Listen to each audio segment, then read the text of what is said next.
In these uncertain financial times, job security is a rarity, and nowhere more so than in the world of theatre, film and TV. I've come down to the Guildford School of Acting to meet a man who has excelled in his job for the last 42 years.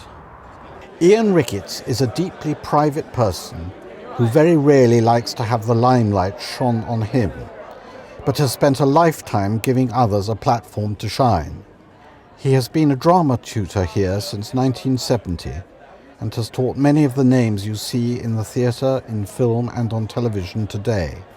Being a former student myself, I know he has an extraordinary gift in teaching the craft of acting. Ian was a very inspirational teacher, and his words, before I go on stage, often go through my mind. He gave one confidence, focus, and a lot of joy. He made it all fun. When you talk to him, you realise how dedicated he is and how absolutely absorbed with the whole principle of being involved with these people that he is. And he is the most generous, encouraging man I think I've ever met. A bronze of Ian has been commissioned by former graduate and Oscar nominee Brenda Blethyn. Do you have a message for Brenda? She's living proof that you can be famous. And nice. Exactly. Very well put. It has been funded by kind donations of many friends and students, past and present, of the Guildford School of Acting. Unfortunately, Brenda couldn't be at the unveiling, but she has sent us this message. Morning, Robert. Very nice to be on your full English breakfast show, especially as you're celebrating the work of the wonderful Ian Ricketts, who's been a teacher at the Guildford School of Acting for the last 40 years. He was teaching when I was a student there all that time ago. Well, you were there at the same time, weren't you?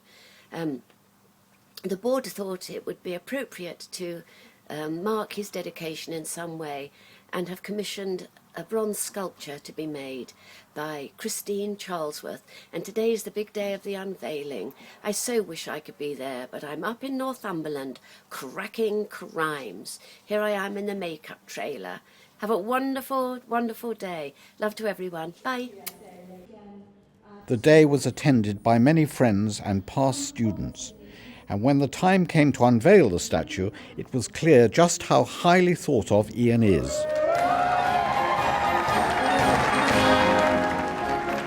And maybe Ian's extraordinary enthusiasm may have come from his grandfather, who wrote this track, Colonel Bogey.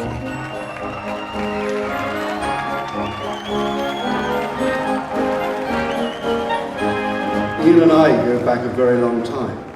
His enthusiasm, his honesty, his joie de vivre captured the hearts of every single person who came into contact with him, mine included. God bless you, Ian.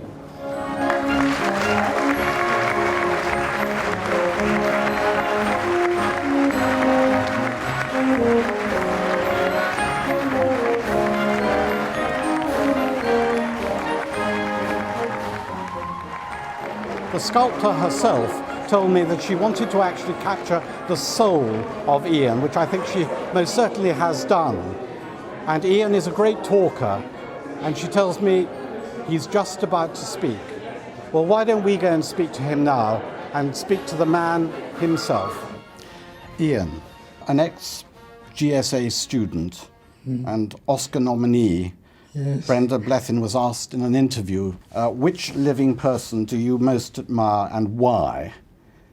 To which she replied, an old tutor at the Guildford School of Acting, Ian Ricketts. He is wonderfully inspiring. What do you feel about this bust of you? Very mixed feelings. Can we hear any of them that Yes. can be put on camera? Well, you can, yes. When you have a bronze or bust of any kind, it's a tribute to the one who has offered it. And Brenda's idea says as much about Brenda as it does about me, but it also speaks of the artist. But it only has meaning in relation to its subject to the extent that its subject has belonged to the life of those who see it. Your love of Shakespeare led you to Stratford, Yes. not to the Memorial Theatre at first, but I believe... I was waiting in the Arden Hotel. Norman Ayrton was assistant principal at Lambda, and I used to look after him at table. I had no idea who he was, but we came into conversation when he became a frequent guest. He asked me what I was about, and I told him, and he said, had I ever considered the theatre? And I said that my headmaster had made it very clear that there is only one approach to the theatre, and that is don't. Lambda did a 3-year course. I was actually offered work at the end of my penultimate term, and so I didn't do the last term. I went into a play, a restoration comedy, and I had 8 years of working simply as an actor. Then I was cleaning my shoes over an out-of-date copy of the Times Ed Sup. And there was an advertisement for the Bel Air School of Drama. It was called Bel Air. Which was... that was which was GSA. GSA, yes. Yes, it was GSA. It was Beachy Bel Airs. It was Beachy and, Bel Airs. Pauline Grant. And then in about 1967, it became a school for training professional actors and not simply dancers. So it ran 3 courses: dance, musical theatre and acting. And Beachy really didn't need me for that.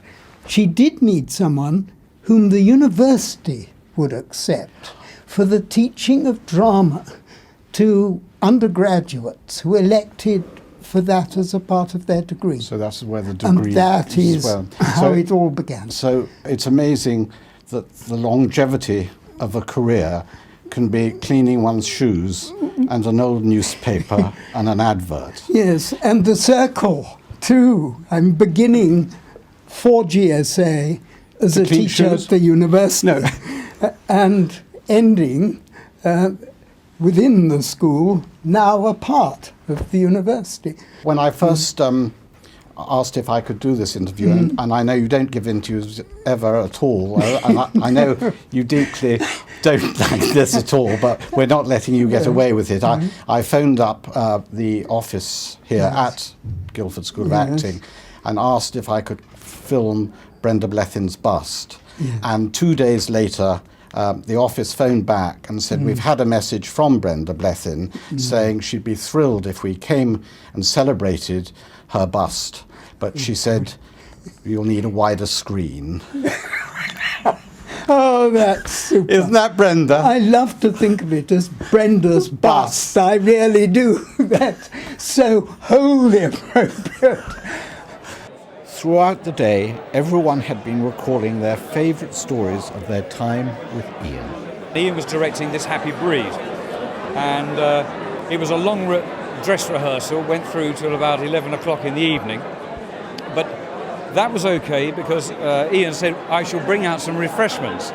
Some of us were hoping for a few small beers, possibly, but he came out with jam, bread and jam, and cups of tea. And it was delicious, and I still remember it to this day. He had asked us, Warwick and me, to look at a section of Shakespeare. So we started reading it, but lapsed into Monty Python-esque mispronunciations of the words. We went in, either Warwick or I asked him a question totally unrelated to the Shakespeare, and we spent the next 40 minutes discussing that. So we got away with it completely. Well, Ian, you wanted to be a farmer right at the beginning, and perhaps you have been a farmer because you have sown the seeds of so many people's careers. And as a thank you from all the students you have taught over the last 42 years, I'd like to donate you a little present here from us all of these seeds of forget-me-nots. We won't forget you, Ian. So please, when they grow, look into each flower and remember each one of us. I shall. Ian, it's been a delight. Thank you so much. Thank you. Couldn't be more appropriate. I'm pleased to say that Ian has gone part-time. I'm told he's only doing 5 days a week. Slacking, really. So, 42 years and counting.